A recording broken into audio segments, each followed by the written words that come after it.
I'm Ahmad Al-Ebrahim. I'm the CEO of the GCC Interconnection Authority. The GCC Interconnection Authority has been established in 2001.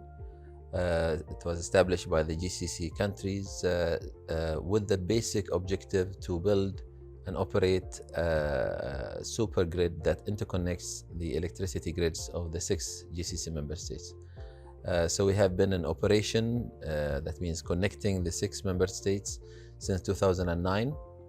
And now we are in a phase of expanding the capacities of the current grid, which has proven to be very successful in providing energy security and providing a platform for electricity trade and exchange between member states. And now we're looking towards even more expansions beyond the GCC.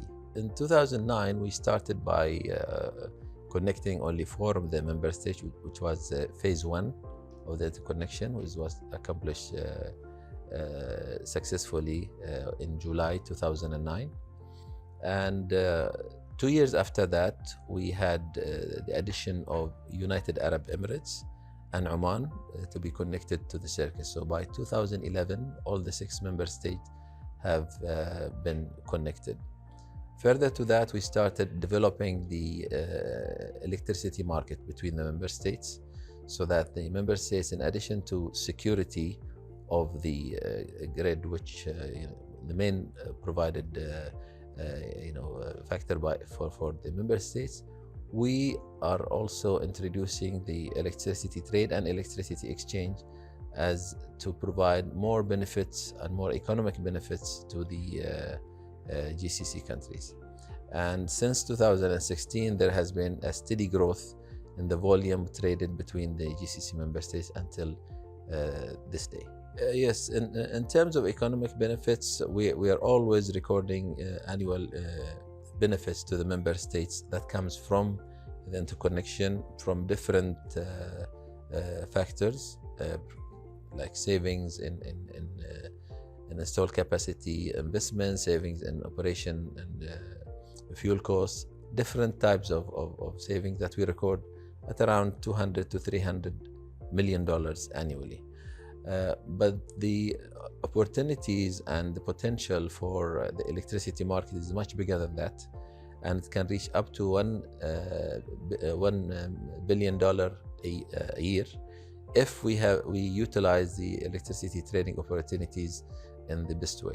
And for that, we are working together with the GCC member states to identify these kind of opportunities and to try to capture as much as we can from these opportunities to provide these kind of economic benefits.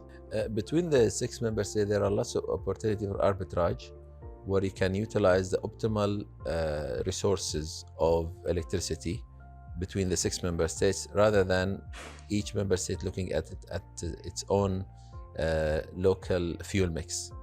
And by that combination, and by utilizing the interconnector for this kind of arbitrage, we can achieve that.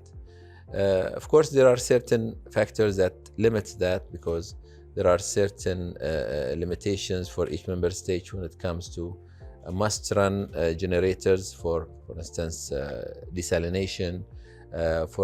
So different factors, they are limitations that prevent us from reaching that ultimate target. But now, with the changes that are happening in the GCC member states, there are lots of switch over to new technologies of desalination that don't require the coupling of electricity and water, the introduction of renewables, the changes overall that's happening, which pertain to energy transformation now. This whole move will really make the interconnector a very valuable tool for the member states to utilize in their plans. So this is where we are focusing on the coming days, to utilize the interconnector in a way to be a facilitator for the member states to reach their goals, whether it's economic or strategic. As you said, there are opportunities and there are challenges. There are opportunities that these new energies will produce cheaper cost sources of energy with an abundance that we have here. And if we can integrate that successfully in our markets and the markets beyond the GCC, there are lots of opportunities for the GCC countries to get benefits from these investments in renewables, more than also satisfying their own loads.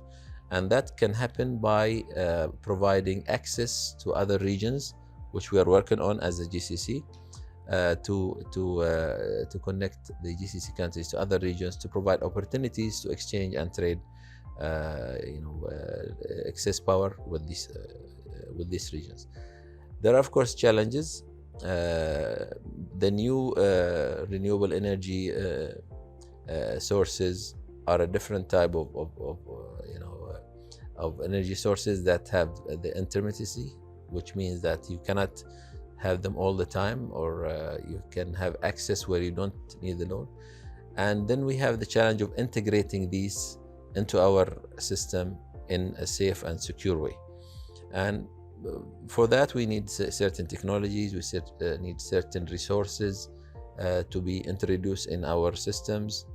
Of course, interconnections, they alleviate this kind of challenge in a big way, but interconnections is only one part of the solutions. Energy storage is one important part also that we need to develop. And we in the GCCIA, we are trying to provide a platform for the GCC members to sit and discuss and explore these kind of technologies and set plans and roadmaps to develop these energy storage systems so that they can suit their own needs.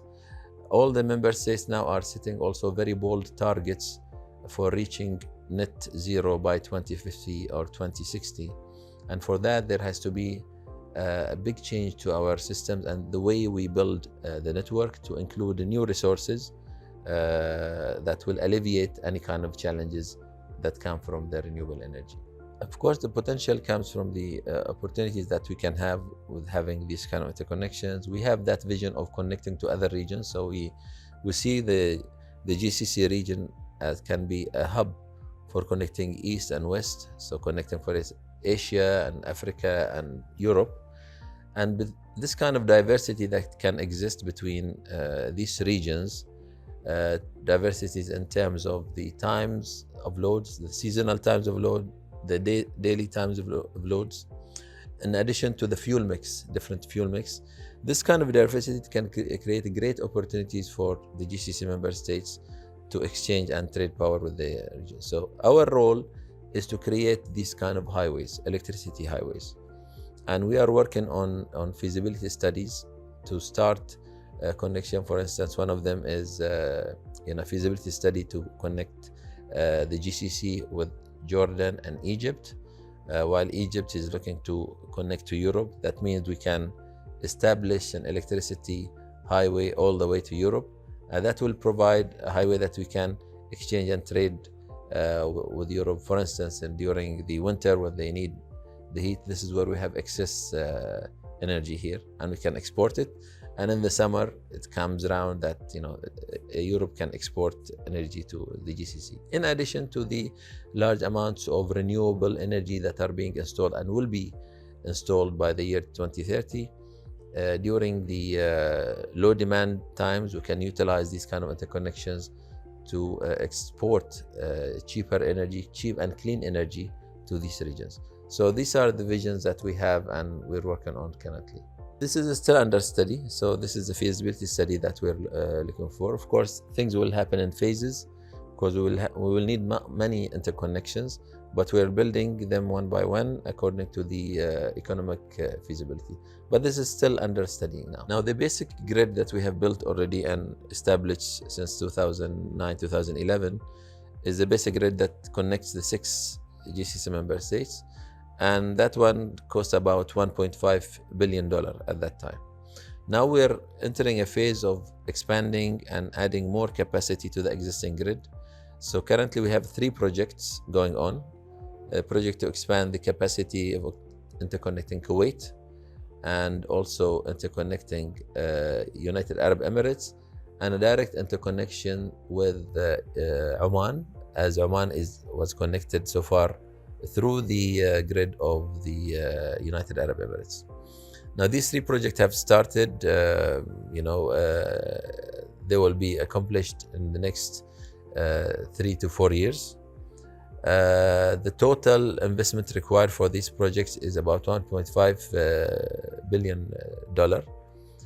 In addition to that, there will be expansion of the remaining part of the backbone, because we need to have the whole backbone reinforced at the same capacity.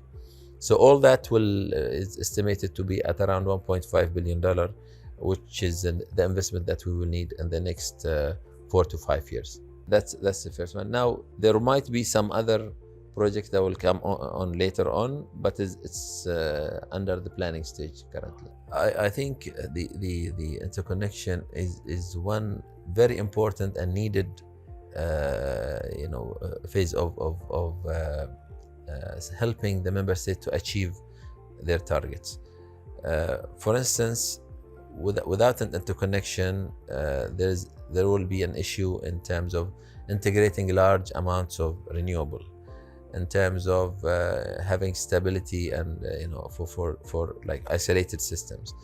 So with the interconnection, we facilitate and we support the individual national plans for energy transition and for the changes that will happen into their system. That's why we try to create a platform for all the member states to work together so that they can help each other with their own plans. And we can have also common resources that we can have on the grid that will support the individual countries' transition towards clean energy. And this is our role. We're bringing minds together, we're sharing visions, we're trying to harmonize plans, and we're trying to utilize the interconnector itself to achieve these kind of national goals.